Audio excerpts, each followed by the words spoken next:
What's up, doggies? Today we're going to talk about everyone's favorite word, the elusive, the grand, the highly controversial, and offensive N-word. And as a warning, no, this video is not safe for work. I'm sorry, there is no way around it. There is so much swearing in this video.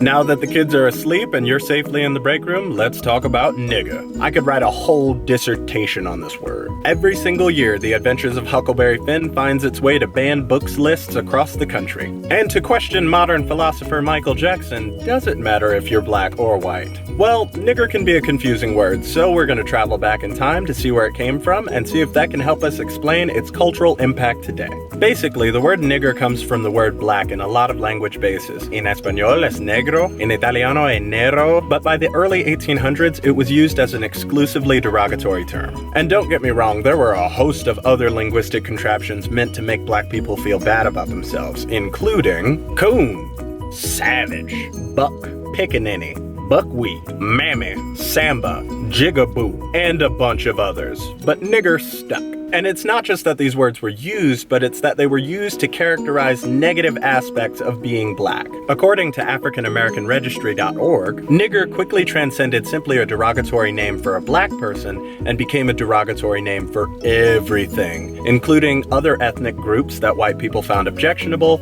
or concepts like sloth or stupidity. This allowed white Americans to create a 4th century old linguistic construct that described anything that was white as good and anything that was black as bad. Japanese people were called yellow niggers. Arab people were called sand niggers. Irish people were called white niggers. And they were used in a way that reinforced a white hierarchy in America, with whites on the top and blacks on the bottom. You could insult a white person by calling them nigger lover, which is a white person lacking the requisite hatred for black people. Or you could call them nigger rich, which means actually deeply in debt but fiscally flamboyant. There are a whole bunch of these.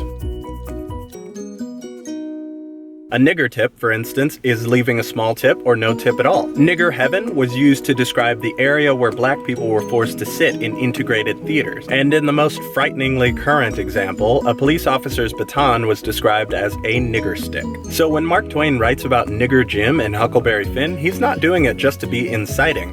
He's doing that because that was probably what he was called. And right here, I think is a helpful point to mention that nigger wasn't simply offensive or insulting like fuck you, like a general purpose insult, but that it carried and carries with it a specific racialized component meant to demean black people wherever it was said, to whomever it was said. Historians, linguists, and scholars, black and white alike, have argued that black people should use the word nigger because an increased usage may reduce its harmful effects. They've argued that white people should not use it because the historical implications of the word and the hierarchy which it created make it impossible for them to use it in a way that is not offensive. To be clear, not everyone agrees with this, and some argue that the word has a power all its own, completely independent of the intent or race of the user. However, when speaking about cultural touchstones like Huckleberry Finn, a thing that school administrators, teachers, and parents often overlook is that the offensive content of the language may be outweighed by the cultural benefit of having children learn from people in the past and what they thought, did, and said. So with all that said, what do you think? Do you think it's right to ban books like Huckleberry Finn from schools? Do you think there should be an age restriction on that? Are you uncomfortable around black people that use the word? Do you think we should stop saying nigger entirely? I look forward to your responses.